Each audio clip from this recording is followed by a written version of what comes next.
हाँ नगर के, वहाँ पूरे 10 बूथा एक जगह 8 बूथा है। हाँ वो पूरा वो ऑलमोस्ट कुकर चल रहा सर। ऑलमोस्ट कुकर चल रहा। जबरदस्त सुनो यहाँ सिराजा सर, जबरदस्ती किसी घर से बुलाने का नहीं। नहीं बुला रहे नहीं साहब। नहीं सुनो यहाँ हाँ। तो वो हुआ तो हमने फायदा। हूँ सर। हकीकत अब ना आ जाको बाहर आ जाको नहीं आ रहे साहब। नहीं सुनो मैं बोल कंप्लीट करने दी मुझे। साहब बोलो। अब आदमी परसेंटेज नहीं है हमारा। हूँ सर। जबरदस्ती घर को बाहर बुलाने का। हूँ सर। अब उन्होंने क्या होता भूता में गए तो वो कांग्रेस को दाल दाल का आदत क्या करती भरोसा नहीं हमना। हाँ। आई सोलंग बोल को इंडिपेंडेंट को भी एसजीपी दिलाओ। हूँ सर। नहीं है तो भी अच्छा है करूँ समय। हूँ सर, वही सर कर रहे हैं। जबरदस्ती बुलाने का नहीं है। बुलाना ಸರ್ ಪ್ಲಾನ್. ನಮಸ್ಕಾರ ವೀಕ್ಷಕರೇ, ದಿ ಫೆಡರಲ್ ಕರ್ನಾಟಕಕ್ಕೆ ಸ್ವಾಗತ. ನಾನು ವಿಜಯ್ ಜೊನ್ನಳ್ಳಿ. ಇವತ್ತು ರಾಜ್ಯದಲ್ಲಿ ಸಾಕಷ್ಟು ಸಂಚಲನಕ್ಕೆ ಕಾರಣ ಆಗಿರುವಂತದ್ದು ಒಂದು ಆಡಿಯೋ. ಅದು ಸಚಿವ ಜಮೀರ್ ಅಹಮದ್ ಮಾತನಾಡಿದ್ದಾರೆ ಎನ್ನಲಾದಂತಹ ಒಂದು ಆಡಿಯೋ ದೊಡ್ಡ ಮಟ್ಟದ ಸಂಚಲನಕ್ಕೆ ಕಾರಣ ಆಗಿರುವಂತದ್ದು. ಕಾಂಗ್ರೆಸ್ ಪಕ್ಷದಲ್ಲಿ ತಲ್ಲಣಕ್ಕೆ ಉಂಟಾಗಿರುವಂತದ್ದು ಏನಂತಂದ್ರೆ, ಮೊಹಮ್ಮದ್ ಸಿರಾಜ್ ಇವರು ಅಲ್ಪಸಂಖ್ಯಾತರ ಅಭಿವೃದ್ಧಿ ನಿಗಮದ ನಿರ್ದೇಶಕರಾಗಿರುವಂತದ್ದು. ಇವರ ಜೊತೆ ದಾವಣಗೆರೆ ಉಪಚುನಾವಣೆಯಲ್ಲಿ ಕಾಂಗ್ರೆಸ್ ಅಭ್ಯರ್ಥಿಯ ಸೋಲಿನ ಸಂಬಂಧಪಟ್ಟಂತೆ ಜಮೀರ್ ಅಹಮದ್ ಖಾನ್ ಅವರು ಮೊಹಮ್ಮದ್ ಸಿರಾಜ್ ಜೊತೆ ಮಾತಾಡಿದ್ದಾರೆ ಎನ್ನಲಾದಂತಹ ಆಡಿಯೋ ದೊಡ್ಡ ಬೆಳವಣಿಗೆಗೆ ಸಾಕ್ಷಿಯಾಗಿರುವಂತದ್ದು. ಈ ಸಂಬಂಧಪಟ್ಟಂತೆ ನಮ್ ಜೊತೆ ಮಾತಾಡೋಕೆ ಖುದ್ದು ಮೊಹಮ್ಮದ್ ಸಿರಾಜ್ ಅವರು ನಮ್ ಜೊತೆ ಇದ್ದಾರೆ. ಸಿರಾಜ್ ಸರ್ ನಮಸ್ತೆ, ಕಾರ್ಯಕ್ರಮಕ್ಕೆ ಸ್ವಾಗತ. ಏನ್ ಸರ್ ಆಡಿಯೋ ಇದು? ನಮಸ್ತೆ ಸರ್. ನಮಸ್ತೆ. ಆಡಿಯೋ ನೀವು ಕೇಳಿದ್ದೀರಾ? ದಾವಣಗೆರೆ ವಿಧಾನಸಭಾ ಚುನಾವಣೆಯಲ್ಲಿ ಕಾಂಗ್ರೆಸ್ ಅಭ್ಯರ್ಥಿ ವಿರುದ್ಧ ಕೆಲಸ ಮಾಡಿರುವಂತಹ ಆರೋಪ ಆಡಿಯೋದಲ್ಲಿ ಏನ್ ಅನ್ಸುತ್ತೆ? ಹೌದು ಸರ್. ಸರ್ ಅದು ನಾವಂತೂ ಕಾಂಗ್ರೆಸ್ ಬೈ ಎಲೆಕ್ಷನ್ ಅಲ್ಲಿ ಕಾಂಗ್ರೆಸ್ಸಿಗೆ ಬಿಟ್ಟು ಬೇರೆದೇನು ಕೆಲಸ ಪಕ್ಷ ವಿರೋಧ ಏನು ಮಾಡಿಲ್ಲ. ಒಂದು. ಎರಡನೇದು, ಈ ಬೆಳಗ್ಗಿಂದ ನಾನು ಮಾಧ್ಯಮದಲ್ಲಿ ನೋಡಿದೆ, ಮಾಧ್ಯಮ ಸ್ನೇಹಿತರು ನನಗೆ ಫೋನ್ ಮಾಡಿದ್ರು, ಈ ತರ ಆಡಿಯೋ ವೈರಲ್ ಆಗ್ತಾ ಇದೆ ನಿಮ್ದು ಅಂತ. ಅದಕ್ಕೆ 100ಕ್ಕೆ 100 ಸುಳ್ಳು ಸರ್. ಅದು ಆ ಎ ನಲ್ಲಿ ಕ್ರಿಯೇಟ್ ಮಾಡಿರೋದು ಆಡಿಯೋ ನಂಗೆ ಕಾಣ್ತಾ ಇದೆ. ನಮ್ ಧ್ವನಿ, ನಮ್ದು ಫೇಸ್ ತಗೊಂಡು, ಜಮೀರ್ ಸಾಹೇಬ್ರದ್ದು ಧ್ವನಿ ತಗೊಂಡು ಅದು ಎಲ್ಲ ಕ್ರಿಯೇಟಿವ್ ಆಗಿ ಒಂದು ಷಡ್ಯಂತ್ರ ನಡೆಸಿದ್ದಾರೆ ಸರ್. ಅದು 100% ಅದು ಎ ಕ್ರಿಯೇಟಿವ್ ಆಡಿಯೋ ಆಗಿದೆ ಸರ್. ಓಕೆ. ಅಂದ್ರೆ ಈ ಸಂಬಂಧಪಟ್ಟ ಕಾಂಗ್ರೆಸ್ ನಾಯಕರು ಯಾರು ಕೂಡ ತಮ್ಮ ಕರೆ ಮಾಡಿರುವಂತದ್ದು, ದೂರವಾಣಿ ಫೋನ್ ಕಾಲ್ ಯಾರು ಮಾಡಿಲ್ವಾ ಈ ಆಡಿಯೋ ವೈರಲ್ ಆದ ನಂತರ? ಸರ್ ಯಾರು ಮಾಡಿಲ್ಲ ಸರ್ ನನಗೆ. Okay okay. ಅಂದ್ರೆ ಈಗ ಈ ಆಡಿಯೋ ವೈರಲ್ ಆಗ್ತಾ ಇರುವಂತದ್ದು, ಅದ್ರಲ್ಲಿ ನಿಮ್ಮ ಧ್ವನಿನೇ ರೀತಿ ಯಾಕೆ ಬಂತು? ಜಮೀರ್ ಅಹಮದ್ ಅವರ ಧ್ವನಿನೇ ಯಾಕೆ ಬಂತು? ಬೇರೆ ಯಾವ್ದು ಕೂಡ ಇರ್ಲಿಲ್ಲ ಎ ಮಾಡ್ಬೇಕಂದ್ರೆ? ಏನ್ ಅನ್ಸ್ತು? ಯಾಕೆ ನಿಮ್ಮಿಬ್ಬರದೇ ಆಡಿಯೋ ಯಾಕೆ ಬಂತು ಎ ಆಗಿದ್ರೆ? ಈಗ ಎ ಆಗಿದ್ರೆ ದಾವಣಗೆರೆಯಲ್ಲಿ ನಮ್ಮ ವಿರುದ್ಧ ಬಹಳ ಜನ ಷಡ್ಯಂತ್ರ ನಡೆಸ್ತಾ ಇದಾರೆ ಸರ್, ಪದೇ ಮೇಲೆ. ಅದಕ್ಕೆ ಈಗ ಜಮೀರ್ ಸಾಹೇಬ್ರಿಗೆ ಅದು ನಮ್ಮ ಹೆಸರು ತಗೊಂಡು ಮಾಡಿದ್ರೆ ಜಮೀರ್ ಸಾಹೇಬ್ರಿಗೆ ಸಚಿವ ಸ್ಥಾನ ತಪ್ಪಿಸ್ಬೋದೇನೋ ಅಂತ ಹೇಳಿ ಅದು ಮೆಟೀರಿಯಲ್ ಆಗಿ ಮಾಡ್ಕೊಂಡಿದ್ದಾರೆ. ಅನುಕೂಲ ಆಗ್ಬೋದೇನೋ ಅಂತ. ಅದು 100ಕ್ಕೆ 100 ಅವರು ಏನ್ ಷಡ್ಯಂತ್ರ ಮಾಡಿದ್ದಾರೆ ಅದರಲ್ಲಿ ಅವ್ರು ಫೇಲ್ಯೂರ್ ಆಗ್ತಾರೆ. ನಾನು ಒತ್ತಾಯ ಮಾಡ್ತಾ ಇದ್ದೀನಿ. ಈಗ ನಾನು ಕೇಸ್ ಮಾಡ್ಲಿಕ್ಕೂ ಹೋಗ್ತಾ ಇದ್ದೀನಿ, ಆನ್ ದಿ ವೇ ಹೋಗ್ತಾ ಇದ್ದೀನಿ. ಅದು ಯಾವುದೇ ಕಾರಣಕ್ಕೂ ಇನ್ವೆಸ್ಟಿಗೇಷನ್ ಆಗ್ಬೇಕು ಸೀರಿಯಸ್ ಆಗಿ. ಯಾರಿದು ವೈರಲ್ ಮಾಡಿದ್ರು, ಎಲ್ಲಿಂದ ಈ ಆಡಿಯೋ ಕ್ರಿಯೇಟ್ ಮಾಡಿದ್ರು, ಯಾವ ತರ ಕ್ರಿಯೇಟ್ ಮಾಡಿದ್ರು, ಯಾರ್ಯಾರು ಏನ್ ಷಡ್ಯಂತ್ರದಲ್ಲಿ ಭಾಗಿಯಾಗಿದ್ದಾರೆ ಅಂತೇಳಿ ಎಲ್ಲ ಬಹಿರಂಗವಾಗಿ ಇದು ಆಗ್ಬೇಕು ಸರ್. ಅದು ಇನ್ವೆಸ್ಟಿಗೇಷನ್ ಆಗ್ಬೇಕು. ಷಡ್ಯಂತ್ರ ಮಾಡಿದ್ದಾರೆ ಅಂತ. ಷಡ್ಯಂತ್ರ ಯಾರು ಮಾಡಿರೋದು, ಯಾರು ಮಾಡಿದಾರೆ ಅಂತೇಳಿ ಅವ್ರ ಮೇಲೆ ನಾನು ಕ್ರಮ ತಗೊಳಕ್ಕೆ ಹೋಗ್ತಾ ಇದ್ದೀನಲ್ಲ, FIR ಮಾಡ್ತಾ ಇದ್ದೀನಿ. FIR ಆದ್ಮೇಲೆ ಅದು ಎಲ್ಲರೂ ಬಯಲಿಗೆ ಬರುತ್ತೆ. ಆಡಿಯೋ ಎಲ್ಲಿಂದ ಸೃಷ್ಟಿ ಆಯ್ತು, ಎಲ್ಲಿಂದ ಬಂತು, ಯಾರು ಬಂತು. ನಾನೇ ಅದರಲ್ಲಿ ನಿಜವಾಗಿ ಮಾಡಿದ್ರೆ ನನಗೆ ತಲೆದಂಡ ಆಗ್ಲಿ, ಇಲ್ಲಿದ್ರೆ ಯಾರ ಪ್ರಭಾವಿ ನಾಯಕರು ಮಾಡಿದ್ದಾರೆ ಅವರಿಗೆ ತಲೆದಂಡ ಆಗೇ ಆಗ್ತದೆ ಮುಂದಿನ ದಿನಗಳಲ್ಲಿ 100%. ಈಗ ಇದನ್ನ FSL ಕಳ್ಸಿಕೊಟ್ಟು ಕೂಡ ನೀವು ಧೈರ್ಯವಾಗಿದ್ದೀರಾ? FSL ಹೋದ್ರೆ ಆಡಿಯೋ ಮಾತಾಡಿ ನಿಮ್ದಂಗ್ ಬರುತ್ತೆ, ನೀವು 100% FSL ಕಳ್ಸಿ ಅಂತ 100% ನಾನು ಅದು ಡಿಮ್ಯಾಂಡ್ ಮಾಡ್ತೀನಿ. ಸೀರಿಯಸ್ ಆಗಿ ಇನ್ವೆಸ್ಟಿಗೇಷನ್ ಆಗ್ಬೇಕಿದು. ಈ ಇನ್ವೆಸ್ಟಿಗೇಷನ್ ಅಲ್ಲಿ ಯಾರ್ಯಾರು ಭಾಗಿಯಾಗಿದ್ದಾರೆ, ಜಮೀರ್ ಸಾಹೇಬರಿಗೆ ಹಿನ್ನಡೆ ತೋರ್ಸಕ್ಕೋಸ್ಕರ ಈಗ ಇಂಥ ಸಮಯದಲ್ಲಿ 3ನೇ ತಾರೀಕಿಗೆ ಹೋದ್ ಸೆರೆಮನಿ ಇದ್ದಾಗ ಈ ಷಡ್ಯಂತ್ರ ಮಾಡಿರೋದು ಬಹಳ ನಾಚಿಕೆಗೇಡಾಗ ನನಗೆ ಇದು ಆಗ್ತಾ ಇದೆ. ಅದು ಈ ಮಟ್ಟಕ್ಕೆ ರಾಜಕೀಯ ಷಡ್ಯಂತ್ರ ಮಾಡಿರೋದು ಯಾರು ನಿಮ್ಗೆ ಗೊತ್ತಿರುತ್ತೆ, ಗೊತ್ತಿಲ್ದೇ ಇರೋಕ್ ಸಾಧ್ಯ ಇಲ್ಲ. ಯಾಕಂದ್ರೆ ನೀವು ಸರ್ ಯಾರು ಅಂತ ಗೊತ್ತಿದ್ರೆ ನಾನು ದೇವರಾಣಿಗೆ ಹೆಸರು ಹೇಳೋನು. ಈಗ ನನಗೆ ಖಾತ್ರಿಯಾಗಿ ಗೊತ್ತಿಲ್ಲ ಯಾರು ಇದು ಮಾಡಿದ್ದಾರೆ ಅಂತ. ಗೊತ್ತಿದ್ರೆ ನಾನು 100ಕ್ಕೆ 100% ಹೆಸರು ಸಮೇತ ಹೇಳ್ತಿದ್ದೆ. ಈಗ ಸದ್ಯಕ್ಕೆ ಮೇಲ್ನೋಟಕ್ಕೆ ಅವ್ರ ವಿರೋಧಿಗಳು, ಜಮೀರ್ ಸಾಹೇಬ್ ವಿರೋಧಿಗಳು, ನಮ್ಮ ವಿರೋಧಿಗಳು ಯಾರಿದ್ದಾರೆ ಅವರು ಮಾಡ್ತಾ ಇದ್ದಾರೆ ಷಡ್ಯಂತ್ರ. ಯಾವುದೇ ಕಾರಣಕ್ಕೆ ಜಮೀರ್ ಸಾಹೇಬ್ರು ಸಂಪುಟದಲ್ಲಿ ಸೇರ್ಕೋಬಾರ್ದು, ಮತ್ತೆ ಅವರು DCM ಆಗ್ಬಾರ್ದು ಅಂತೇಳಿ ಬಹಳಷ್ಟು ಜನ ಕಾಯ್ತಾ ಇದ್ದಾರೆ. ಅದು ಮಾಡಿರ್ಬೋದು ಅಂತ ನಾವು ಡಿಮ್ಯಾಂಡ್ ಇದೆ ನಮ್ದು. ನಾವು ಯಾವ ಕಾರಣಕ್ಕೂ ಇದು ಇನ್ವೆಸ್ಟಿಗೇಷನ್ ಆಗ್ಬೇಕು, ಸೀರಿಯಸ್ ಆಗಿ ಇನ್ವೆಸ್ಟಿಗೇಷನ್ ಆಗಿ ಎಲ್ಲ ಬಯಲಿಗೆ ಬರಬೇಕು ಅಂತ ಹೇಳಿ ನಾನು ಡಿಮ್ಯಾಂಡ್ ಮಾಡ್ತೀನಿ ಸರ್. ಜಮೀರ್ ಅಹಮದ್ ಖಾನ್ ಅವರಿಗೆ ಡಿಸಿಎಂ ಸ್ಥಾನ, ಸಚಿವ ಸ್ಥಾನ ತಪ್ಪಿಸೋಕೋಸ್ಕರ ಈ ಷಡ್ಯಂತ್ರ ಮಾಡಿದಾರಂತ ನಿಮ್ಮ ಆರೋಪ? ಹೌದು ಸರ್, ಹೌದು ಸರ್. ಪಕ್ಷದ ಒಳಗಡೆನ ಹೊರಗಡೆನ? ಇದು ಪಕ್ಷದ ಒಳಗಡೆನೂ ಮಾಡ್ತಾ ಇದ್ದಾರೆ, ಪಕ್ಷದ ಹೊರಗಡೆನೂ ಮಾಡ್ತಾ ಇದ್ದಾರೆ. ಈಗ ಯಾರ್ಯಾರು ಮಾಡ್ತಾ ಇದ್ದಾರೆ ಅಂತ ಹೇಳಿ ಅದು ಬರ್ಬೇಕಂತ ಹೇಳಿದ್ರೆ ಇವೆಲ್ಲ ಇನ್ವೆಸ್ಟಿಗೇಷನ್ ಆಗ್ಬೇಕು ಸರ್. ಅದು ಇಷ್ಟೇ ದಿವಸ ಬಿಟ್ಟು ಈಗ ಈ ಷಡ್ಯಂತ್ರ ಮಾಡ್ತಿರೋದ್ ನೋಡಿದ್ರೆ ಉದ್ದೇಶಪೂರ್ವಕವಾಗಿ ಇದು ಕ್ರಿಯೇಟಿವ್ ಆಡಿಯೋ ಮಾಡಿದ್ದಾರೆ. ನನ್ ಜೊತೆಗೆ ಸೇರಿಸಿ ಮಾಡಿದ್ರೆ ಜಮೀರ್ ಸಾಹೇಬ್ರು ಸಿರಾಜಿನ್ ಜೊತೆಗೆ ಮಾಡಿರ್ಬೋದು, ಸಿರಾಜಿಗೂ ಡಿಸ್ಕ್ವಾಲಿಫೈ ಮಾಡಿದ್ದಾರೆ ದಾವಣಗೆರೆಯಲ್ಲಿ, ಪಕ್ಷ ವಿರೋಧ ಕೆಲಸ ಮಾಡಿದ್ದಾರೆ ಅಂತ ಹೇಳಿ. ಅದು ಎಲ್ಲರೂ ಸರಿ ಅಂತ ಒಪ್ಕೊಂತಾರೆ ಹೈಕಮಾಂಡ್ನವರು ಅಂತ ಮಾಡಿದ್ದಾರೆ. ಆ ಭ್ರಮೆಯಲ್ಲಿ ಇದ್ದು ಮಾಡಿದ್ದಾರೆ ಅವರು. ಆ 100ಕ್ಕೆ 100% ಅದು ಸುಳ್ಳು ಆಗಿ ಬರ್ತದೆ ಸರ್ ಹೊರಗಡೆ ರಿಪೋರ್ಟ್. ನನಗೆ ನಂಬಿಕೆ ಇದೆ, ಅವರಿಗೆ ಆಶೀರ್ವಾದ ಇದೆ ಜಮೀರ್ ಸಾಹೇಬ್ರಿಗೆ, ಎಲ್ಲಾ ಸಮಾಜದವ್ರದ್ದು ಮತ್ತೆ ನಮ್ಮ ಅವರ ತಾಯಿದು ಎಲ್ಲರದು ಆಶೀರ್ವಾದ ಇದೆ. ಅವರು 100ಕ್ಕೆ 100% ಸಚಿವ ಸಂಪುಟದಲ್ಲಿ ಆಗ್ಲಿ ಉಪಮುಖ್ಯಮಂತ್ರಿ ಆಗ್ಲಿ 3ನೇ ತಾರೀಕಿಗೆ ಪ್ರಮಾಣ ವಚನ ತಗೊಳ್ತಾರೆ. ಜಮೀರ್ ಅಹಮದ್ ಖಾನ್ ಅವರು ಉಪಮುಖ್ಯಮಂತ್ರಿ ಆಗ್ತಾರಾ ಅಥವಾ ಆಗ್ಬೇಕಂತ ಹೇಳ್ತೀರಾ ನೀವು? ಹೌದು ಸರ್, ಹಾಗೆ ಆಗ್ತಾರೆ ಸರ್. ಅವರು ಇಂತ ಸಾವಿರಾರು ಜನ ಅವ್ರು ಷಡ್ಯಂತ್ರ ಮಾಡಿದ್ರು ದೇವರು ಮತ್ತೆ ಜನ ನಂಬಿಕೆ ಅಂತ ಒಂದು ಇರುತ್ತೆ ಅಲ್ಲ ಸರ್, ಅದ್ರ ಮೇಲೆ ಅವರು ಯಾವುದೇ ತಪ್ಪು ಮಾಡಿಲ್ಲ. ತಪ್ಪು ಮಾಡ್ಲಿಲ್ದರಿಗೆ ತಲೆದಂಡ ಹೆಂಗಾಗುತ್ತೆ? ಈಗ ಇದೇ ಆಡಿಯೋ ಆಧಾರ ಇಟ್ಕೊಂಡು ನೀವು ಹೇಳ್ತಾ ಇದ್ರೆ ಪಕ್ಷದ ಒಳಗಡೆ ನಿಮ್ ವಿರೋಧಿಗಳಿದ್ದಾರೆ ಅಂತ. ಪಕ್ಷದ ಒಳಗಡೆ ನಿಮ್ ವಿರೋಧಿಗಳಿದಾರಲ್ವಾ ಸರ್? ಇದ್ದೇ ಇರ್ತಾರೆ ಸರ್. ಅದು ಯಾರಂತ ಗೊತ್ತಾಗಿದ್ರೆ ನಾನು ಹೇಳ್ತಿದ್ದೆ, ಹೆಸರು ಸಮೇತ ಹೇಳ್ತಿದ್ದೆ. ಈಗ ನಾವು ಈಗ ನೋಡ್ಬೇಕು, ವೇಟ್ ಮಾಡ್ತಿದೀವಿ ಯಾರ್ಯಾರು ಮಾಡಿದಾರೆ ಅಂತ ನೋಡಿ. ಮುಂದಿನ ದಿನಗಳಲ್ಲಿ ಅದು ಚರ್ಚೆಗೆ ಬಂದಾಗ ನಾವು ಹೇಳ್ತೀವಿ ಹೆಸರುಗಳು, ಯಾರು ಮಾಡಿರ್ಬೋದು ಅಂತ. ನಾವು ಈಗಾಗ್ಲೇ ಶುರು ಮಾಡಿದೀವಿ ನಾವು ಯಾರು ಮಾಡಿರ್ಬೋದು ಅಂತ. ಈಗ ಕೇಸ್ ಮಾಡಿದ್ಮೇಲೆ ಅಂತೂ ಹೊರಗೆ ಬಂದೇ ಬರ್ತೈತಿ. ಅದು ನೋಡೋಣ, ಮುಂದಿನ ದಿನಗಳಲ್ಲಿ ಗೊತ್ತಾಗುತ್ತೆ ತಮ್ಗೆ ಎಲ್ಲ. ಇದೇ ಆಡಿಯೋ ಇಟ್ಕೊಂಡು ನಿಮ್ಮ ಪಕ್ಷದ ಒಳಗಡೆ, ಕಾಂಗ್ರೆಸ್ ಪಕ್ಷದ ಒಳಗಡೆ ವಿರೋಧಿಗಳು ಸಚಿವ ಸ್ಥಾನ ತಪ್ಪಿಸಿದ್ರೆ ಡಿಸಿಎಂ ಸ್ಥಾನ ತಪ್ಪಿಸುವಂತ ಸಾಧ್ಯತೆ ಇದೆ, ಅಥವಾ ಸಚಿವ ಸ್ಥಾನ ತಪ್ಪಿಸುವಂತ ಸಾಧ್ಯತೆ ಇದೆ. ಆ ರೀತಿ ತಪ್ಪಿದ್ರೆ ಏನಾಗುತ್ತೆ? ಪ್ರಯತ್ನ ಅಂತೂ ಮಾಡ್ತಿದ್ದಾರೆ, ಅದರಲ್ಲಿ ಅವರು ಸಕ್ಸಸ್ ಆಗೋದಿಲ್ಲ. ಓಕೆ ಓಕೆ ಓಕೆ ನೀವು ಇನ್ವೆಸ್ಟಿಗೇಷನ್ ಶುರು ಮಾಡಿದ್ದೀರಾ? ಯಾರಂತ ನಿಮ್ಗೂ ಗೊತ್ತಾಗುತ್ತೆ, ಯಾಕಂದ್ರೆ ನಿಮ್ಮದೇ ಆದ ನೆಟ್ವರ್ಕ್ ಇದೆ, ನಿಮ್ಮದೇ ಆದ ಒಂದು ಸಂಪರ್ಕ ಇರುವಂತದ್ದು, ಇವೆಲ್ಲವೂ ಕೂಡ ನಿಮ್ಗೆ ಗೊತ್ತಿದೆ. ನೀವು ಕೂಡ ಒಂದು ಇನ್ವೆಸ್ಟಿಗೇಷನ್ ಶುರು ಮಾಡಿದ್ದೀರಾ? ಸರ್ ಮಾಡ್ತಾ ಇದೀವಿ ನಾವು. ಏನು ಆದಷ್ಟು ಪ್ರಯತ್ನ ಪಟ್ಟು ಅದು ಯಾವ ತರ ಆಗಿದೆ ಅಂತೇಳಿ ನಾವು ನೋಡ್ತಾ ಇದೀವಿ. ಈಗ ಯಾರೇ ಮಾಡಿರ್ಲಿ, ಇವತ್ತು ಅವ್ರಿಗೆ ಮಾಡ್ತಾರೆ, ನಾಳೆ ಬೇರೆಯವ್ರಿಗೆ ಮಾಡ್ತಾರೆ. ಇಂಥ ಕೀಳ್ಮಟ್ಟದ ರಾಜಕೀಯ ಯಾರು ಮಾಡಬಾರ್ದು. ರಾಜಕೀಯ ಮಾಡಿದ್ರೆ ನೇರ ಮಾಡಬೇಕು. ಇಂಥ ಕೀಳ್ಮಟ್ಟದ ರಾಜಕೀಯ ಮಾಡಿ ಅಧಿಕಾರಕ್ಕೆ ಬರೋದು ಅಧಿಕಾರ ಅದು ಶಾಶ್ವತ ಅಲ್ಲ. ಓಕೆ, ಈಗ ಯಾರು ವಿರೋಧಿಗಳಂತಂದ್ರೆ ಈಗ ಅವ್ರಿಗೆ ಏನಾಗ್ಬೇಕಾಗಿದೆ? ಈಗ ಈ ರೀತಿ ಆಡಿಯೋ ಮಾಡಿ ಈ ತರದೆಲ್ಲ ಬಿಡುಗಡೆ ಮಾಡಿ ಏನಾಗ್ಬೇಕಾಗಿದೆ? ಈಗ ಕಾಂಗ್ರೆಸ್ ಈಗ ಬೇರೆ ಬೇರೆ ಮುಸ್ಲಿಂ ನಾಯಕರು ಇದ್ದಾರಪ್ಪ. ಈಗ ಯಾರಿಸ್ ಅವರು ಇದ್ದಾರೆ, ಮತ್ತೆ ತನ್ವೀರ್ ಸೇಠ್ ಅವರು ಇದ್ದಾರೆ, ರಿಜ್ವಾನ್ ಅರ್ಷದ್ ಅವರು ಇದ್ದಾರೆ, ಯುಟಿ ಖಾದರ್ ಇದ್ದಾರೆ, ಎಲ್ಲರೂ ಕೂಡ ಇದ್ದಾರೆ. ಅವ್ರು ಬಿಟ್ಟು ನಿಮ್ಮ ಸಂಬಂಧಪಟ್ಟಂತೆ ಯಾಕೆ ಈ ರೀತಿ, ನೀವ್ ಹೇಳೋ ಪ್ರಕಾರ ಯಾಕೆ ಈ ರೀತಿ ವಿಡಿಯೋ ಮಾಡಿದ್ರು ಅಥವಾ ಷಡ್ಯಂತ್ರ ಮಾಡಿದ್ರು?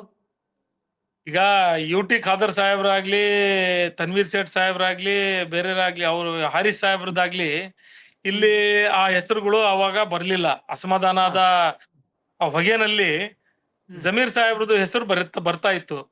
ಅವರು 2-3 ಟೈಮು ಮಲ್ಲಣ್ಣವರು ಅವರಿಗೆ ಅವಮಾನಿಸಿದ್ರು ಕೂಡ ಅವರು ಪಕ್ಷದ ಹಿತದೃಷ್ಟಿಯಿಂದ ಪಕ್ಷದ ಸಿದ್ಧಾಂತಗಳನ್ನು ಒಪ್ಪಿ ದಾವಣಗೆರೆಗೆ ಬಂದು ಪ್ರಚಾರ ಮಾಡಿ ಹೋಗಿರ್ತಕ್ಕಂಥದ್ದು ತಮ್ಗೆಲ್ಲ ಗೊತ್ತಿದೆ. ಈಗ ಆವಾಗಿಂದಾನು ಈ ಷಡ್ಯಂತ್ರ ನಡೀತಾ ಇದೆ. ಅದರಲ್ಲಿ ನಮ್ಮ ಮಾನ್ಯ ಪೊಲಿಟಿಕಲ್ ಸೆಕ್ರೆಟರಿ ಆದ ನಸೀರ್ ಅಹಮದ್ ಸಾಹೇಬ್ರವರಿಗೆ ಬರೇ ದಾವಣಗೆರೆಗೆ ಬರ್ಲಿಲ್ಲ ಅಂತ ಹೇಳಿ ಒಂದು ತಲೆದಂಡ ಕೊಟ್ರು. ದಾವಣಗೆರೆಗೆ ಬರ್ಲಿಲ್ಲ ಯಾವುದೇ ಒಂದು ವಿಚಾರದಲ್ಲಿ ಅಂತ. ಇನ್ನೊಂದು ಯಾವ್ದು ಸಾಕ್ಷ್ಯಾಧಾರ ಇಲ್ದಂಗೆ ಮಾನ್ಯ ಅಬ್ದುಲ್ ಜಬ್ಬಾರ್ ಸಾಹೇಬ್ರವರಿಗೆ ಪಾರ್ಟಿಯಿಂದ ಡಿಸ್ಕ್ವಾಲಿಫೈ ಮಾಡಿದ್ರು. ಈಗ ಸರ್ ನಾನು ಹೇಳ್ತಾ ಇದ್ದೆ, ನಾನು ಈಗ ಆ ಹೊಗೆ ಆವಾಗ್ಲಿಂದಾನು ನಡೀತಾನೆ ಇದೆ. ಅದರಲ್ಲಿ ಜಮೀರ್ ಸಾಹೇಬ್ರಿಗೆ ಆಡಿಯೋ ಇದೆ, ಅದು ಮಾಡ್ತಾರೆ, ತಲೆದಂಡ ಆಗ್ತದೆ, ಹಂಗೆ ಹಿಂಗೆ ಅಂತ ಹೇಳ್ತಾ ಇದ್ರು ಆವಾಗಿಂದ. ಅಂತೂ ಈಗ ಹೇಳಿದೀವಿ ಇನ್ಕ್ವೈರಿ ಮಾಡ್ಬೇಕು ಅಂತ ಹೇಳಿ. ಈಗ ನಾನು FIR ಮಾಡಕ್ ಹೋಗ್ತಾ ಇದ್ದೀನಿ. ನೀನ್ ಹೇಳಿದ್ನಲ್ಲ, ಅಂದಿವೆ ಹೋಗ್ತಾ ಇದ್ದೀನಿ ಮಾತಾಡ್ಕೊಂತ. ಹೋಗಿದ್ಮೇಲೆ ಅಲ್ಲಿ FIR ಮಾಡ್ತೀನಿ. ಮಾಡಿದ ನಂತರ ಅದು ಇನ್ವೆಸ್ಟಿಗೇಷನ್ ಆಗುತ್ತೆ. ಸೀರಿಯಸ್ ಆಗಿ ಇನ್ವೆಸ್ಟಿಗೇಷನ್ ಆಗ್ಬೇಕು. ಯಾರು ಈ ಷಡ್ಯಂತ್ರ ಮಾಡಿದ್ದಾರೆ ಅದು ಹೊರಗ್ ಬರ್ಬೇಕು ಸರ್. ಓಕೆ, ಮೇಲ್ನೋಟಕ್ಕೆ ಯಾರಂತ ಗೊತ್ತಾಗಿದೆ ಅನ್ಸುತ್ತೆ ನಿಮ್ಗೆ, ಸುಳುವು ಸಿಕ್ಕಿದೆ. ಇಂಥವ್ರು ಅಲ್ಲ ಅಂದ್ರೂ ಕೂಡ ಸುಳುವು ಇರುತ್ತೆ, ನಿಮ್ಗೆ ಒಂದು ಅನುಮಾನ ಇರುತ್ತೆ ಇಂಥವ್ರು ಅಂತ. ಇಲ್ಲ ಇದ್ರೆ ನಾನು ಹೇಳ್ಬಿಡೋನು, ಈಗ ಅನುಮಾನ ಇವ್ರ ಮೇಲೆ ಇದೆ ಅಂತ. ಈಗ ಯಾರೇ ಮಾಡಿದ್ರು ನಾನು ಒಂದ್ ಮಾತು ಹೇಳ್ತೀನಿ, ಯಾರೇ ಅಧಿಕಾರಕ್ಕೆ ಬರ್ಲಿ ಆ ದೇವ್ರ ಇಚ್ಛೆ ಇದ್ರೆ ಮಾತ್ರ ಅಧಿಕಾರಕ್ಕೆ ಬರ್ತಾರೆ. ಆ ದೇವ್ರ ಇಚ್ಛೆ ಇಲ್ಲ ಅಂತ ಹೇಳಿದ್ರೆ ಯಾರು ಅಧಿಕಾರಕ್ಕೆ ಬರಕ್ ಸಾಧ್ಯ ಇಲ್ಲ. ನಾನು ಇಲ್ಲ, ಅವರು ಅಲ್ಲ, ಯಾರು ಅಲ್ಲ. ಈಗ ಬಟ್ ಆ ಅಧಿಕಾರಕ್ಕೆ ಬರೋಕ್ಕೋಸ್ಕರ ಇಷ್ಟೆಲ್ಲ ಷಡ್ಯಂತ್ರ ಮಾಡೋದು ಇಲ್ಲಿ ಎದ್ದು ಕಾಣ್ತಾ ಇದೆ. ಯಾಕೆ ಅವರಿಗೆ ಇದೆಲ್ಲ ಷಡ್ಯಂತ್ರ ಮಾಡ್ತಾ ಇದಾರೆ ಅಂತೇಳಿ. ದೇವರವ್ರ ಜೊತೆಗಿದಾನೆ, ಎಲ್ಲಾ ಸಮಾಜದ ನಮ್ಮ ಕಾರ್ಯಕರ್ತರು, ನಮ್ಮ ಹಿತೈಷಿಗಳು ಎಲ್ಲರೂ ಜಮೀರ್ ಸಾಹೇಬ್ರ ಜೊತೆಗಿದೆ. ಎಲ್ಲದಕ್ಕಿಂತ ಮುಂಚೆ ಅವ್ರ ತಾಯಿ ಆಶೀರ್ವಾದ ಇದೆ. ಅವರು ಒಳ್ಳೆ ಕೆಲಸ ಮಾಡಿದ್ದಾರೆ. ದೇವ್ರು ಒಳ್ಳೇದೇ ಮಾಡ್ತಾನೆ ಅವ್ರಿಗೆ, ವಿನ ಕೆಟ್ಟದ್ ಯಾವ ಕಾರಣಕ್ಕೂ ಮಾಡೋದಿಲ್ಲ. ಎಷ್ಟೇ ಕೆಟ್ಟದ್ ಬಯಸಿದ್ರು ದೇವ್ರ ಅವ್ರಿಗೆ ಒಳ್ಳೇದೇ ಮಾಡ್ತಾನೆ.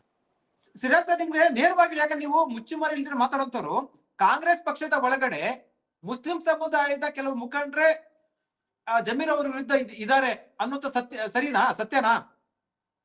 ಅದು ಎಷ್ಟು ಮಟ್ಟಿಗೆ ಸರಿ ಅಂತ ನನಗಂತೂ ಈಗ ಗೊತ್ತಾಗಿಲ್ಲ ಸರ್. ಏನಂತ ಗೊತ್ತಾಗ್ಬೇಕದು. ಅನುಮಾನ ಆದ್ರೂ ಇದೆಯಾ? ಅನುಮಾನ ಅಂತೂ ಇದೆ.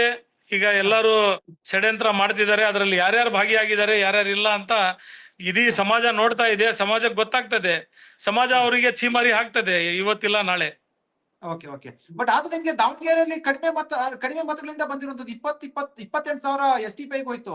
ಅದ್ ಕಾರಣ ಯಾರು ಸರ್? ಅದು ಕಾರಣ, ಅದು ಅತೃಪ್ತರಾಗಿದ್ರು ದಾವಣಗೆರೆಯಲ್ಲಿ ಮುಸ್ಲಿಂ ಸಮುದಾಯಕ್ಕೆ ಟಿಕೆಟ್. ಈಗ ನೋಡಿ, ಈಗ ಎಕ್ಸ್ಪಲ್ಷನ್ ನಡೀತಾ ಇದೆ, ಅದರಲ್ಲಿ ಕೂಡ ಜಾತಿ ಲೆಕ್ಕಾಚಾರ ನೋಡ್ತಾ ಇದ್ದಾರೆ. ನಾವು ಜಾತಿ ಲೆಕ್ಕಾಚಾರ ನೋಡಿ ನಾವು ಟಿಕೆಟ್ ಕೇಳಿದ್ವಿ ಅಷ್ಟೇ.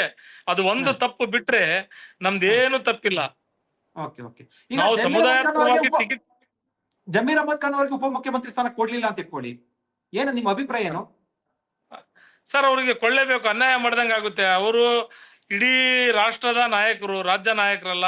ನಮ್ಮ ಭಾರತ ದೇಶದಲ್ಲಿ ಪ್ರತಿ ರಾಜ್ಯದಲ್ಲಿ ಹೋಗಿ ಪ್ರಚಾರ ಮಾಡಿರ್ತಕ್ಕಂಥದ್ದು ನೋಡಿದಿರಿ. ಈಗ ಅವ್ರಿಗೆ ಅಷ್ಟು ಪ್ರಬಲ್ಯ ಇದ್ದಿಲ್ಲ ಅಂತ ಹೇಳಿದ್ರೆ ಕೇರಳಗೆ ಅವರಿಗೆ ಅಷ್ಟು ದಿವಸ ಕುಂದ್ರಿಸೋದು ಅವಶ್ಯಕತೆ ಇರಲಿಲ್ಲ. ಕೇರಳದಲ್ಲಿ ಅವ್ರು ಕುಂತರು, ಕೇರಳದಲ್ಲಿ ಸರ್ಕಾರ ಬಂತು, ಅದರದ ರೂವಾರಿನೇ ಅವರು ಅಂತೇಳಿ ಎಲ್ಲ ಹೈಕಮಾಂಡಿಗೂ ಗೊತ್ತಿದೆ. ಅಂತ ಪ್ರಭಾವಿ ನಾಯಕರಿಗೆ ನೀವು ಉಪಮುಖ್ಯಮಂತ್ರಿ ಕೊಳ್ಳಿಲ್ಲ ಅಂತ ಹೇಳಿದ್ರೆ ಬೇರೆ ಯಾರಿಗೆ ಕೊಡ್ತೀರಿ? ಈ ಪರಿಣಾಮ ಏನಾಗುತ್ತೆ ಕೊಡ್ಲಿಲ್ಲ ಅಂದ್ರೆ? ಒಂದ್ ವೇಳೆ ಮುಸ್ಲಿಂ ಮತಗಳ ಮೇಲೆ ಅದು ಹೈಕಮಾಂಡಿಗೆ ಬಿಟ್ಟಿದ್ ವಿಚಾರ ಸರ್. ಅದು ನಾವು ಅಷ್ಟು ಆ ಮಟ್ಟಕ್ಕೆ ಚರ್ಚೆ ಮಾಡ್ಲಿಕ್ಕೆ ನಾವು ಇದು ಇಲ್ಲ. ನಾವು ಕಾದ್ ನೋಡ್ತಾ ಇದೀವಿ, ಇಡೀ ಸಮಾಜ ನೋಡ್ತಾ ಇದೆ ಅವ್ರ ಮೇಲೆ ಏನ್ ಮಾಡ್ತಾರೆ ಹೈಕಮಾಂಡ್ ಅವರು ಅಂತ. ನಮಗೆ ಹೈಕಮಾಂಡ್ ಮೇಲೆ ಭರವಸೆ. ಮುಸ್ಲಿಂ ಸಮುದಾಯದ ಮತಗಳನ್ನ ಕೇವಲ ಜಮೀರ್ ಅಹಮದ್ ಖಾನ್ ಅವರಲ್ಲ, ಬೇರೆ ಶಾಸಕರು ಕೂಡ ತರ್ತಾರೆ ಮುಸ್ಲಿಂ ನಾಯಕರು. ಕೇವಲ ಜಮೀರ್ ಅಹಮದ್ ಖಾನ್ ಒಬ್ಬರೇ ಮುಸ್ಲಿಂ ನಾಯಕರಲ್ಲ ಅಂತ ನಿಮ್ಮ ಪಕ್ಷದ ಮುಸ್ಲಿಂ ನಾಯಕರೇ ಒಂದಷ್ಟು ಹೇಳ್ತಾ ಇರುವಂತದ್ದು ಮುಖಂಡರು. ನಿಜನಾ ಸರ್? ಅದು 100% ಸತ್ಯ. ಅದು ಎಲ್ಲಾ ನಾಯಕರದು ಪ್ರಭಾವ ಇದೆ. ಅಂದ್ರೆ ಅವ್ರವ್ರ ಕಾನ್ಸ್ಟಿಟ್ಯೂನ್ಸಿನಲ್ಲಿ ಇದೆ. ಜಮೀರ್ ಸಾಹೇಬ್ರದ್ದು ಪ್ರಭಾವ ಇಡೀ ರಾಜ್ಯಕ್ಕೆ ಇದೆ. ಅಷ್ಟೇ ವ್ಯತ್ಯಾಸ, ಬೇರೆ ಏನಿಲ್ಲ. ಜಮೀರ್ ಸಾಹೇಬ್ರಿಗೂ ಬೇರೆಯವರಿಗೂ ಅಷ್ಟೇ ವ್ಯತ್ಯಾಸ. ಜಮೀರ್ ಸಾಹೇಬ್ರು ಇಡೀ ರಾಜ್ಯದ ನಾಯಕರು, ರಾಜ್ಯದಲ್ಲಿ ಎಲ್ಲಾ ಕಡೆ ಅವ್ರದ್ದು ಪ್ರಭಾವ ಇದೆ. ಬೇರೆ ನಾಯಕರದ್ದು ಇದೆ ಇಲ್ಲ ಅಂತ ಇಲ್ಲ, ಅವ್ರವ್ರ ಕಾನ್ಸ್ಟಿಟ್ಯೂನ್ಸಿನಲ್ಲಿ ಇದೆ. ಅಂದ್ರೆ ಈಗ ಬೇರೆ ಕಾನ್ಸ್ಟಿಟ್ಯೂನ್ಸಿಗೆ ಹೋಗಿ ಮುಸ್ಲಿಂ ಮತಗಳನ್ನ ಸೆಳೆಯುವಂತದ್ದು ಅಥವಾ ಮುಸ್ಲಿಂ ಮತಗಳನ್ನ ನಿಮ್ಗೆ ಬದಲಾವಣೆ ಮಾಡುವಂತ ಶಕ್ತಿ ಜಮೀರ್ ಅಹಮದ್ ಖಾನ್ ಅವ್ರಿಗಿದೆ. ಹೌದು ಹೌದು ಹೌದು. ಓಕೆ ಓಕೆ ಓಕೆ ಸರ್, ಈಗ ಆಡಿಯೋ ಬಗ್ಗೆ ನಿಮ್ಮ ವಿರೋಧಿಗಳಿಗೆ ಅಥವಾ ನಿಮ್ಮ ಷಡ್ಯಂತ್ರ ಮಾಡಿದ್ರೆ ನೀವ್ ಹೇಳ್ತಾ ಇದ್ದೀರಾ, ಅವ್ರಿಗೆ ಏನ್ ಹೇಳಕ್ ಬಯಸ್ತೀರಾ ಈ ಮೂಲಕ? ದೇವರವರಿಗೆ ಒಳ್ಳೇದ್ ಮಾಡ್ಲಿ ಅಂತ ಹೇಳ್ತೀನಿ. Okay okay. ಜಮೀರ್ ಅಹಮದ್ ಖಾನ್ ಅವ್ರನ್ನ ಮಾತಾಡ್ತಾರೆ ತಮ್ಮ ಜೊತೆ? ಇಲ್ಲ ಸರ್, ಮಾತಾಡಿಲ್ಲ ಸರ್, ನನ್ನ ಜೊತೆಗೆ ಮಾತಾಡಿಲ್ಲ. ನಾನು ಅವರಿಗೆ ಫೋನ್ ಅಲ್ಲಿ ಮಾತಾಡಕ್ ಹೋಗಿಲ್ಲ. ಈಗ ಇಂಥ ಟೈಮಲ್ಲಿ ಏನ್ ಮಾತಾಡೋದು, ಅದೆಲ್ಲ ಫೇಕ್ ವಿಡಿಯೋಗಳಿಗೆ ಅವ್ರಿಗೆ ಯಾಕೆ ಟೆನ್ಷನ್ ಕೊಡೋದು ಅಂತ ಹೇಳಿ ನಾವು ಅವ್ರಿಗೆ ಏನು ಬೆಳಗಿಂದ ಮಾತಾಡಕ್ ಪ್ರಯತ್ನ ಮಾಡ್ಲಿಲ್ಲ ಸರ್. ಅವರು ನನ್ಗೇನ್ ಫೋನ್ ಮಾಡಿಲ್ಲ. ಅವ್ರು ಯಾರ್ಯಾರು ಮಾಡಿದ್ದಾರೆ ಅವ್ರ ದೇವ್ರಿಗೆ ಒಳ್ಳೇದ್ ಮಾಡ್ಲಿ ಅಂತ ನಾನು ಬಯಸ್ತೀನಿ ಸರ್. ಏನ್ ಸರ್? ಹೈಕಮಾಂಡ್ಗೆ ದೂರ ಹೋಗಿದೆ ಅಂತ ಈ ಆಡಿಯೋ ಸಂಬಂಧಪಟ್ಟಂತೆ ಇಟ್ಕೊಂಡು ಹೈಕಮಾಂಡ್ ಹೋಗಿದ್ರೆ ಹೈಕಮಾಂಡ್ನವರು ಸೂಕ್ಷ್ಮೆಯಿಂದ ಬಹಳ ಗಂಭೀರತೆಯಿಂದ ಅದು ಇನ್ವೆಸ್ಟಿಗೇಷನ್ ಮಾಡಿಸ್ಬೇಕು sir. Okay okay okay. Investigation ಮಾಡಿಸೋವರೆಗೂ ಕೂಡ ಈ ಸಚಿವ ಸ್ಥಾನ ಪೆಂಡಿಂಗ್ ಇಟ್ರೆ? ಇಲ್ಲ, ಅದಕ್ಕೂ ಏನ್ ಸಂಬಂಧ ಸರ್? ಇಂಥ ಸಾವಿರಾರು ಘಟನೆಗಳು ಮೊದ್ಲೇ ಬಹಳಷ್ಟು ಜನರದ್ದು ಆಗಿದೆ. ಈಗ ಯಾರು ಮಾಡಿದ್ದಾರೆ ಪ್ರಭಾವಿಗಳು ಅಂತೇಳಿ ಅದು ಗೊತ್ತಾದ್ರೆ, ಅದು ಮಾಡಿದ್ರೆ ನಿಜ ಅಂತ ಹೇಳಿದ್ರೆ ಅದು ಯಾಕೆ ಮಾಡಿಸಿದ್ರು, ಯಾವ ತರ ಮಾಡಿಸಿದ್ರು ಇವೆಲ್ಲ ಷಡ್ಯಂತ್ರ ಅಂತೇಳಿ ಮಾಡಿಸಿದ್ರ ಮೇಲೆ ತಲೆದಂಡ ಆಗ್ಬೇಕಲ್ಲ ಮೊದ್ಲೇ. ಹೌದು. ಈಗ FSL ಅಲ್ಲಿ ನಿಮ್ ಪ್ರಕಾರ ಷಡ್ಯಂತ್ರ ಆಗಿದೆ, FSL ಅಲ್ಲಿ ನಿಮ್ಗೆ ಅದು ನಕಲಿ ಅಂತ ಬರುತ್ತೆ. FSL ಅಲ್ಲಿ ಏನಾದ್ರು ಒಂದ್ ವೇಳೆ ಅಸಲಿ ಅಂತ ಬಂದ್ಬಿಟ್ರೆ ಅದು ಏನಾಗುತ್ತೆ ಆಗ್ಲಿ. ಅಸಲಿ ಅಂತ ಬಂದ್ರೆ ಅದು ನಾವಂತೂ ಮಾತನಾಡ್ಲಿದ್ದ ಮಾತುಗಳು ಅದು ನಮ್ದೇ ವಾಯ್ಸು ಅಂತ ಬಂದ್ರೆ ಅದು ನೋಡೋಣ ಮುಂದೆ. ಅದು ಯಾವ ಅಂದ್ರೆ ಕಾರಣಕ್ಕೂ ನಮ್ ವಾಯ್ಸ್ ಅಲ್ಲ ಅಂದ್ರೆ ಇದು ಪೆಂಡಿಂಗ್ ಇದೆ. ನಿಮ್ ಮಾತಾಡಿಲ್ಲ ಅಂದ್ರೆ ಖಂಡಿತವಾಗಿ ಏನೋ ಒಂದು ಹೇಳ್ಬೇಕು. ಮಾತಾಡಿಲ್ಲ ಅಂತ ಮಾತಾಡಿದ ಬಂದ್ರೆ ಮುಂದೆ ನೋಡೋಣ ಅಂತಂದ್ರೆ ಅಲ್ಲಿ ಒಂದಷ್ಟು ಅನುಮಾನ ಶುರುವಾಗುತ್ತೆ. ಸರ್ ಅನುಮಾನ ಇಲ್ಲ ಸರ್, ಅದು ನಾವು ಮಾತನಾಡೇ ಇಲ್ಲ. ಅದು ಯಾವ ಕಾರಣಕ್ಕೂ ನಮ್ ವಾಯ್ಸ್ ಅಲ್ಲ. FSL ಅಲ್ಲಿ ಬರ್ಲಿ, ನಾವು ಯಾವ ಕಾರಣಕ್ಕೂ ಆ ತರ ಮಾತಾಡಿಲ್ಲ. ಅದು ನಮ್ದು ವಾಯ್ಸೇ ಅಲ್ಲ. ನಾನು ನಿಮ್ಮ ಮಾತನ್ನ ಓಕೆ ನೀವ್ ಹೇಳೋ ಪ್ರಕಾರ ನಿಮ್ಮ ಮಾತನ್ನ ನಂಬ್ಲೇಬೇಕು. ಯಾಕಂದ್ರೆ ನಮ್ಗೆ ಗೊತ್ತಿಲ್ಲ. ಒಂದು ವೇಳೆ ಅದು FSL ಅಲ್ಲಿ ಬಂತು ಅಂತ ಇಟ್ಕೊಳ್ಳಿ, ಸಾಬೀತು ನಿಮ್ಮದು ಅಂತ ಆದ್ರೆ ಏನಂತ ಆಗ ಗೊತ್ತಿಲ್ಲ ನಮ್ಗೆ. ಅದು ಸಾಬೀತಾದ್ರೆ ನಾವು ಕಾನೂನು ಪ್ರಕಾರ ಏನ್ ಮಾಡ್ಬೇಕು ಮಾಡ್ತೀವಿ ಸರ್. ಅದು ನಮ್ದು ವಿಚಾರನೆ, ನಮ್ದು ವಾಯ್ಸೇ ಅಲ್ಲ ಅಂತ ಹೇಳಿದ್ಮೇಲೆ FSL ಅಲ್ಲಿ ಬರೋದ್ ಕ್ವಶನೇ ಬರೋದಿಲ್ಲ ಸರ್. ಆ ರೀತಿ ಒಂದ್ ಬಂತು ಅಂತ ಇಟ್ಕೊಳ್ಳಿ, ಅದು ಏನ್ ಯೋಚನೆ ಮಾಡಿಲ್ಲ ಸರ್. ಅದು ಈ ಸುಳ್ಳು ನಮ್ಮ ಮೇಲೆ ಆಪಾದನೆ ಬರ್ತದಂದ್ರೆ ಅದು ಯಾವ ತರ ಮಾಡ್ಬೇಕಂತ ನನಗೇನ್ ಅನಿಸ್ಲಿಲ್ಲ. ಅದು 100ಕ್ಕೆ 100 ಬರೋದಿಲ್ಲ ಅಂತ ನಾನು ಅನ್ಕೊಂಡಿದೀನಿ. ಓಕೆ ನಿಮ್ದಲ್ಲ ಅಂತ ಬರಕ್ ಸಾಧ್ಯ ಇಲ್ಲ. ನಿಮ್ಮ ವಾಯ್ಸ್ ಅಂದ್ರೆ ಬರಕ್ ಸಾಧ್ಯನೇ ಇಲ್ಲ. ನಾನು ಅಂತಿಮ ಪ್ರಶ್ನೆ ಸಿರಾಜ್ ಅವರೇ, ನಮ್ಮ ಅಂತಿಮ ಪ್ರಶ್ನೆ, ನಿಮ್ ಕಾಂಗ್ರೆಸ್ ಪಕ್ಷದ ಒಳಗಡೆ ಮುಸ್ಲಿಂ ಸಮುದಾಯದ ಮುಖಂಡರುಗಳೇ ನಿಮ್ ವಿರುದ್ಧ ಷಡ್ಯಂತ್ರ ಮಾಡಿದ್ದಾರಾ? ಸರ್ ನಡೀತಾ ಇದೆ. ಸ್ಥಳೀಯ ನಾಯಕರು ಮಾಡ್ತಾ ಇದಾರೆ, ರಾಜ್ಯ ನಾಯಕರು ಮಾಡ್ತಾ ಇದಾರೆ. ಅದು ನಮ್ಗಂತೂ ಸ್ಪಷ್ಟವಾಗಿ ಯಾರು ಮಾಡ್ತಿದ್ದಾರೆ ಅಂತ ಮಾಹಿತಿ ಗೊತ್ತಿಲ್ಲ. ಬಟ್ ಮಾಡ್ತಾ ಇದಾರಂತೂ ನಡೀತಾ ಇದೆ. ಅದಂತೂ ಷಡ್ಯಂತ್ರ. ಯಾರು ಷಡ್ಯಂತ್ರ ಮಾಡ್ತಿದಾರೆ ದೇವ್ರ ಅವ್ರಿಗೆ ಒಳ್ಳೇದ್ ಮಾಡ್ಬೇಕು ಸರ್. ನಮಗೆ ರಾಜ್ಯ ಮಟ್ಟದಿರ್ಲಿ, ರಾಜ್ಯ ಮಟ್ಟದಿರ್ಲಿ, ಜಿಲ್ಲಾ ಮಟ್ಟದಿರ್ಲಿ, ನಮ್ ವಿರೋಧ ಏನ್ ಷಡ್ಯಂತ್ರ, ಜಮೀರ್ ಸಾಹೇಬ್ರ ವಿರೋಧ ಏನ್ ಷಡ್ಯಂತ್ರ ಮಾಡಕ್ ಹೊಂಟಿದಾರಲ್ಲ, ಅವರಿಗೆ ದೇವ್ರು ಒಳ್ಳೇದ್ ಮಾಡ್ಲಿ. ನಮಗೆ ಅವ್ರು ಕೆಟ್ಟದ್ ಬಯಸ್ತಿದಾರೆ, ನಾವು ಅವ್ರಿಗೆ ಒಳ್ಳೇದ್ ಬಯಸ್ತೀವಿ. ಕಾರಣ ಏನಿರ್ಬೋದು? ಷಡ್ಯಂತ್ರ ಕಾರಣ ಏನಿರ್ಬೋದು? ಏಕೈಕ ಇಷ್ಟು ದಿನ ಇಲ್ದಿದ್ದು ರಾಜಕೀಯ ಆಸೆ ಸರ್, ಅಧಿಕಾರದ ಆಸೆ. ಅದು ಬಿಟ್ರೆ ಬೇರೆ ಏನಿರ್ತದೆ ರಾಜಕೀಯದಲ್ಲಿ? ಇಂಥ ವ್ಯವಸ್ಥೆ ಆಗ್ಬಾರ್ದು, ಇಂಥ ವ್ಯವಸ್ಥೆ ರಾಜಕೀಯನೂ ಮಾಡಬಾರ್ದು. ರಾಜಕೀಯದಲ್ಲಿ ಇಂಥ ವ್ಯವಸ್ಥೆ ಆದ್ರೆ ರಾಜಕೀಯನೂ ಮಾಡಬಾರ್ದು. ನನ್ನ ಅನಿಸಿಕೆ ಸರ್, ನನ್ನ ಪರ್ಸನಲ್ ಒಪಿನಿಯನ್. ಈ ತನಿಖೆಯಿಂದ ಗೊತ್ತಾದ್ರೆ ಏನ್ ಮಾಡ್ತೀರಾ ನೀವು? ತನಿಖೆಯಿಂದ ಇಂಥವ್ರಂತ ಒಂದ್ ವೇಳೆ ಇದು ಷಡ್ಯಂತ್ರ ಅಂತ ಗೊತ್ತಾಗಿ ಇಂಥವ್ರ ಹೆಸರು ಗೊತ್ತಾದ್ರೆ ನಿಮ್ಮ ಮುಂದಿನ ನಡೆ ಏನು? ಅದು ಆಮೇಲೆ ಹೇಳ್ತೀನಿ ಸರ್. ಆಮೇಲೆ ಹೇಳ್ತೀರಾ? Okay okay okay okay okay. Thank you Siraj ಅವರೇ, ನಮ್ ಜೊತೆ ಮಾತಾಡಿದಕ್ಕೆ. Thank you. ಇದು ಮೊಹಮ್ಮದ್ ಸಿರಾಜ್ ಅವರ ಹೇಳಿಕೆ.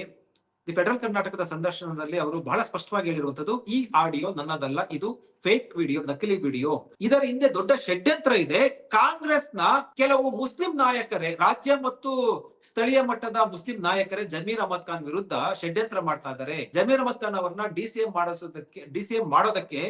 ಮಾಡೋದನ್ನ ತಪ್ಪಿಸೋದಕ್ಕೆ ಷಡ್ಯಂತ್ರ ಮಾಡ್ತಾ ಇದ್ದಾರೆ ಅಂತ ಗಂಭೀರ ಆರೋಪವನ್ನ ಮಾಡಿದ್ದಾರೆ.